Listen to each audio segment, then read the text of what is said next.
Le soleil plombait sur le Sahel, cuisant la terre d'un brin poussiéreux. Pour le peuple du Burkina Faso, la vie avait toujours été une lutte contre les éléments. Mais ces dernières années, une nouvelle ombre s'était abattue sur le pays.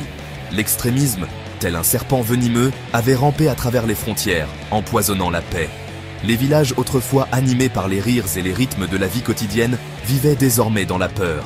Les agriculteurs, travaillant leurs champs, jetèrent des regards nerveux par-dessus leurs épaules. Le tissu même de la société s'effilochait, menacé par un ennemi qui prospérait sur le chaos et le désespoir. Au cœur de cette tourmente, un jeune capitaine s'est avancé. Ibrahim Traoré, un nom qui allait bientôt être gravé dans l'histoire du Burkina Faso, incarnait l'esprit de résilience qui refusait de s'éteindre. Il comprenait la détresse de son peuple, ses angoisses, sa colère. Lui aussi partageait leur désir ardent de paix. Traoré était un soldat, forgé dans les flammes de l'adversité. Il avait été témoin direct des ravages causés par les insurgés. Il avait vu la peur dans les yeux de ses compatriotes. Une stratégie audacieuse et non conventionnelle était nécessaire. Une stratégie qui permettrait aux citoyens du Burkina Faso de se défendre et de reprendre possession de leur nation. Ibrahim Traoré, un nom murmuré avec un mélange d'espoir et d'incertitude, était un pur produit du Burkina Faso. Né au cœur des campagnes, il comprenait les rythmes de la vie dans les villages, la dignité tranquille des paysans, l'importance de la communauté. Il n'avait pas rejoint l'armée par soif de pouvoir, mais par amour profond pour sa nation et par désir de protéger son peuple. Son ascension dans les rangs avait été régulière, marquée à la fois par la compétence et le courage. Il avait servi dans plusieurs des régions instables du nord du pays, témoin direct de l'escalade de la violence et de son impact dévastateur sur les communautés. Il voyait comment la peur paralysait son peuple, comment l'insurrection déchirait le tissu même de leur vie. Combattre une guérilla exigeait plus que de la puissance de feu et des effectifs.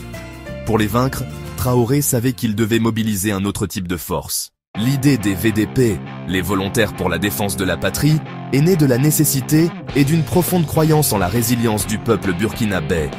Traoré envisageait une force qui compléterait l'armée régulière, une force issue des communautés même terrorisées par l'insurrection. Il s'agirait de citoyens ordinaires, agriculteurs, enseignants, commerçants, tous unis par un désir commun de protéger leur patrie.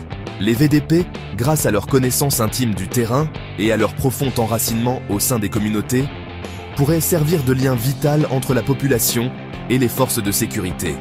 Ils pourraient fournir des renseignements, rassurer les civils et aider à débusquer les insurgés qui cherchaient à se cacher parmi eux.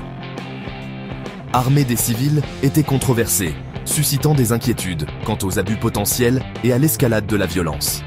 Mais Traoré pensait que les avantages potentiels l'emportaient sur les risques. À travers les plaines poussiéreuses et les marchés animés du Burkina Faso, un message a commencé à se répandre, porté par le vent, murmuré à voix basse. L'appel à l'action du capitaine Traoré, un plaidoyer pour l'unité et la résistance, a résonné profondément dans le cœur du peuple burkinabé. Il ne s'agissait pas d'un conflit lointain, mené par des soldats anonymes, dans des contrées lointaines. C'était leur combat, un combat pour leur maison, leur famille, leur mode de vie même. La réponse fut à la fois immédiate et massive. Des quatre coins du pays, hommes et femmes, jeunes et vieux, ont répondu à l'appel. Les agriculteurs, qui avaient passé leur vie à cultiver la terre, ont déposé leurs charrues et pris les armes. Les enseignants, qui s'étaient consacrés à former les jeunes esprits, se préparaient désormais à défendre leur communauté. Il y avait dans l'air un sentiment palpable de détermination, une volonté commune de libérer leur nation de l'emprise de la terreur. La tâche de transformer de simples citoyens en une force de combat cohérente et efficace était immense. Mais c'était un défi que le capitaine Traoré et ses officiers ont relevé avec un engagement indéfectible. Des camps d'entraînement, dressés à la hâte dans des endroits reculés, devinrent des creusets où le courage brut se transformait en force disciplinée. Les recrues des VDP, dont beaucoup n'avaient jamais tenu d'armes auparavant, ont suivi un entraînement rigoureux en tactique militaire de base, en maniement des armes et en premier secours. Ils ont appris à opérer en unité, à compter les uns sur les autres, à affronter le danger avec courage et détermination. L'expérience partagée des épreuves, la camaraderie forgée dans la chaleur de l'entraînement, ont créé un lien puissant entre les volontaires. Ce sens commun du but transcendait leurs différences, créant un puissant esprit de corps qui s'avérerait essentiel dans les batailles à venir. Le déploiement des VDP a marqué un tournant dans la lutte contre le terrorisme au Burkina Faso. Dispersés à travers la vaste campagne, intégrés au sein de leur propre communauté, ils agissaient comme les yeux et les oreilles de l'armée régulière, fournissant des renseignements vitaux, perturbant les mouvements ennemis et rassurant une population assiégée. Leur connaissance intime du terrain local, leur compréhension des tactiques ennemies et leur lien profond avec la communauté ont fait d'eux un atout inestimable dans la lutte contre l'insurrection. Ils connaissaient les sentiers cachés, les points d'eau, les rythmes de la vie quotidienne que les insurgés cherchaient à exploiter. La présence des VDP dans les villages et les villes du Burkina Faso a eu un impact profond sur la situation sécuritaire. Ils étaient les gardiens aux portes, la première ligne de défense contre un ennemi tapi dans l'ombre. La création des VDP a eu un effet galvanisant sur le moral du peuple burkinabé. Pendant trop longtemps, ils s'étaient ressentis comme des spectateurs impuissants, pris entre deux feux dans un conflit qu'ils ne comprenaient pas et ne pouvaient pas contrôler. Mais maintenant, avec la formation des VDP, ils avaient un rôle à jouer dans le combat, une chance de défendre leur propre communauté, de reprendre leur destin en main.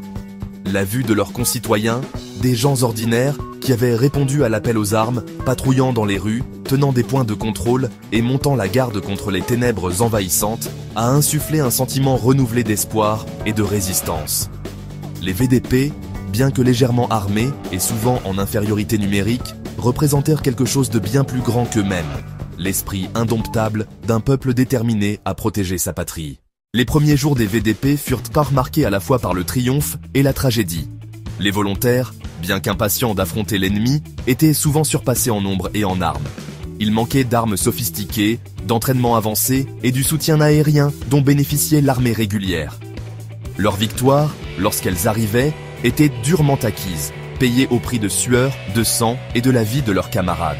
Mais à chaque affrontement, les VDP gagnaient en expérience et en confiance. Ils ont appris à adapter leurs tactiques aux méthodes de l'ennemi, à exploiter leur connaissance du terrain local, à utiliser leur agilité et leur furtivité à leur avantage. Les succès des VDP, bien que souvent modestes, eurent un impact disproportionné sur le moral des insurgés comme sur celui de la population civile. Au fur et à mesure que les VDP gagnaient en expérience et en confiance, le cours du conflit commençait lentement à tourner. Les insurgés, qui avaient autrefois joui d'une liberté de mouvement à travers de vastes étendues du pays, voyaient leurs opérations de plus en plus perturbées. Les villages qui avaient autrefois vécu dans la peur commençaient à résister, encouragés par la présence des VDP et leur propre détermination à reprendre le contrôle de leur vie. L'armée régulière, initialement sceptique quant à l'idée d'armer des civils, a commencé à reconnaître la valeur des VDP comme force multiplicatrice. Le gouvernement, sentant un changement de dynamique, a accru son soutien aux VDP en leur fournissant de meilleurs équipements, une meilleure formation et un meilleur soutien logistique. La communauté internationale, elle aussi, a commencé à prendre conscience des VDP et de leur impact sur le conflit. Les gouvernements étrangers, impressionnés par le courage et la détermination des volontaires, ont fourni une assistance financière et logistique. Le soleil descendait sous l'horizon, projetant de longues ombres sur la savane. Dans le village de, nom du village supprimé pour des raisons de sécurité, un rassemblement sombre commémorait les héros tombés au combat.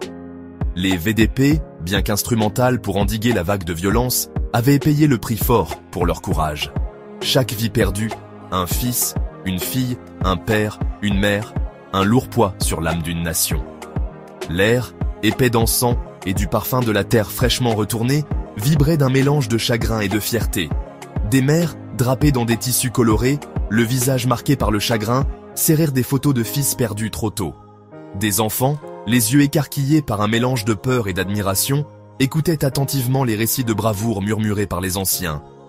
Pourtant, les volontaires persévéraient, leur détermination alimentée par l'amour de leur patrie et l'engagement à protéger leur peuple. Malgré les succès indéniables des VDP, des murmures de doute commençaient à circuler, tels des volutes de fumée s'élevant d'un feu couvant. Des inquiétudes concernant la formation des volontaires, leur équipement et leur vulnérabilité à l'infiltration par l'ennemi même qu'ils combattaient jetaient une ombre sur leurs accomplissements. Les groupes de défense des droits de l'homme, tout en reconnaissant l'engagement des VDP à protéger les civils, ont soulevé des inquiétudes quant à de potentiels abus, quant à l'absence de responsabilisation, quant au risque de brouiller les lignes entre civils et combattants. Au sein même du Burkina Faso, un débat faisait rage. Certains, pointant du doigt le nombre croissant de morts, remettaient en question la sagesse d'armer des civils, arguant que cela ne faisait qu'alimenter le cycle de la violence. L'avenir des VDP, comme celui du Burkina Faso lui-même, était en jeu. Les défis étaient immenses, le chemin à parcourir semé d'incertitudes. Pourtant, au milieu de la violence et du doute, subsistait un fragile espoir. Le capitaine Traoré, le visage marqué par le poids des responsabilités, restait convaincu que les VDP faisaient de partie intégrante de la solution. Il reconnaissait les défis, les risques, les sacrifices, mais il voyait aussi le courage, la détermination, l'engagement indéfectible des volontaires. Les VDP, bien que n'étant qu'une pièce d'un puzzle complexe, représentaient une lueur d'espoir dans un monde de plus en plus sombre. Un témoignage de la conviction durable que même face à des obstacles insurmontables, des gens ordinaires peuvent faire une différence extraordinaire. La poussière retombait sur la savane, témoin silencieux de la lutte pour l'âme du Burkina Faso. Les VDP, nés du désespoir, forgés dans le feu du conflit, avaient laissé une marque indélébile sur l'histoire de la nation. Leur héritage, une tapisserie complexe de courage et de sacrifice, d'espoir et d'incertitude, continuerait de façonner le destin du Burkina Faso pour les générations à venir. Les volontaires, de simples citoyens qui avaient répondu à l'appel aux armes, avaient prouvé que même dans les temps les plus sombres, l'esprit humain pouvait triompher. Ils s'étaient dressés comme un rempart contre les forces du chaos, protégeant leur communauté, leur famille, leur mode de vie. Leurs sacrifices, gravés dans le cœur d'une nation reconnaissante, servaient de puissants rappels du véritable coup de la liberté. Leur histoire, un témoignage de l'esprit indomptable du peuple burkinabé, offrait une lueur d'espoir dans un monde de plus en plus déchiré par les divisions et le désespoir. Le Burkina Faso qui a émergé du creuset du conflit était une nation à jamais changée. Les VDP, bien que conçus comme une mesure temporaire, avaient déclenché une profonde transformation dans la relation entre le peuple et son gouvernement, entre les citoyens et les forces de sécurité. L'expérience partagée du sacrifice, la lutte commune contre un ennemi commun, avait forgé un nouveau sentiment d'unité nationale. Le gouvernement, autrefois perçu comme distant et détaché des réalités de la vie dans les communautés rurales, avait été forcé de confronter les causes profondes de l'insurrection, la pauvreté, les inégalités et le manque d'opportunités. Les VDP avaient démontré que la véritable sécurité ne pouvait être atteinte qu'en s'attaquant à ces problèmes sous-jacents, en responsabilisant les communautés, en donnant aux gens un intérêt dans leur propre avenir. Le peuple burkinabé, lui aussi, avait subi une profonde transformation. Il avait affronté ses peurs, confronté ses ennemis, et était sorti du creuset du conflit avec un sens renouvelé du but et de la détermination. Les VDP lui avaient montré qu'il n'était pas une victime impuissante, mais un participant actif dans la construction de son propre destin. La voie à suivre pour le Burkina Faso reste semée d'embûches. Les cicatrices du conflit sont profondes, le souvenir des pertes encore vif. La menace extrémiste, bien que diminuée, n'a pas été éteinte. Le chemin vers une paix et une stabilité durable sera long et ardu, exigeant patience, persévérance et un engagement indéfectible du gouvernement et du peuple. Pourtant, au milieu de l'incertitude, il y a aussi des lueurs d'espoir. Les VDP, bien que formellement dissous, ont laissé un héritage de résilience et d'autonomie communautaire. Le gouvernement, marqué par l'expérience du conflit, a commencé à donner la priorité au développement et à la bonne gouvernance. La communauté internationale, reconnaissant l'importance de soutenir les États fragiles, a promis son assistance continue. L'avenir du Burkina Faso est entre les mains de son peuple.